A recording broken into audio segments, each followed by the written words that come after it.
আজকে দেখে নেব যিনি আপনার মনের মধ্যে এখন রয়েছেন। আপনার কোনো ক্রাশ হতে পারে, আপনার কোনো এক্স, অথবা আপনার কোনো বন্ধু যার সাথে আপনি রিলেশনশিপে আসতে চান, তার সাথে ফাইনাল আউটকাম কি আসবে। সো কনসেন্ট্রেট, এবং এখানে ক্লেম করবার জন্য অবশ্যই কিন্তু আপনারা সাবস্ক্রাইব করবেন। ওকে, যে মানুষটা এতদিন আপনাকে রিজেক্ট করে দিচ্ছিল, আপনাকে নিয়ে কোনো রকম কোনো সিদ্ধান্ত নিতে পারছিল না, এবার কিন্তু সে তার লাইফে রিজেকশনকে ফেস করতে চলেছে। দুর্দান্ত এনার্জি, আপনারা নিজেরাই দেখুন।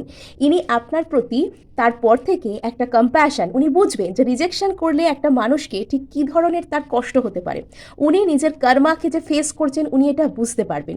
উনি যেখানে আপনার বিষয়ে কোনো রকম কিছু ভাবতেই পারছিলেন না, সেখান থেকে উনি প্যাশনেট হবেন আপনার প্রতি। অত্যন্ত প্যাশনকে নিজের ফলো করে কেয়ারিং নার্চারিং মুড থেকে উনি আপনার প্রতি আসবেন, এবং আপনাকে ওনার মনে থাকবে আপনাকে কোনো রকম কোনো এনগেজমেন্ট, কমিটমেন্ট, এই ধরনের কোনো অফার দেওয়া, স্বীকৃতি দেওয়া আপনাকে। সো অবশ্যই ভালো থাকবেন।